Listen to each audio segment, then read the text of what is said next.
ఈ 14 కిలోమీటర్ల గిరిప్రదక్షిణ చేస్తున్నప్పుడు అష్టలింగాల్లో 7వ లింగమైన కుబేరలింగం దాటిన తర్వాత ఈ మోక్ష మార్గం వస్తుంది. ఈ మోక్ష మార్గంలో లోపలికి దూరి బయటికి రావడం వల్ల మనకు మోక్షం లభిస్తుందని చెప్పి చరిత్ర. అంతేకాకుండా ఈ మోక్ష మార్గం దగ్గరికి వచ్చేసరికి మన గిరి ప్రదక్షిణ 80% వరకు పూర్తవుతుంది.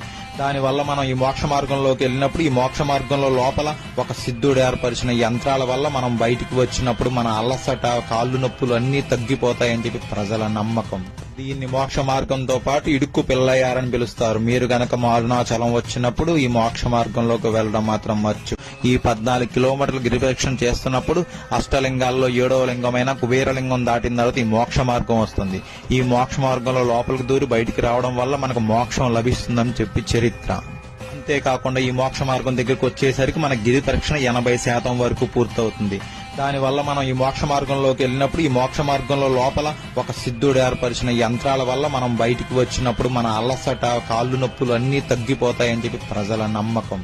దీన్ని మోక్ష మార్గంతో పాటు ఇడుక్కు పిల్లయ్యారని పిలుస్తారు. మీరు గనక అరుణాచలం వచ్చినప్పుడు ఈ మోక్ష మార్గంలోకి వెళ్లడం మాత్రం మర్చి.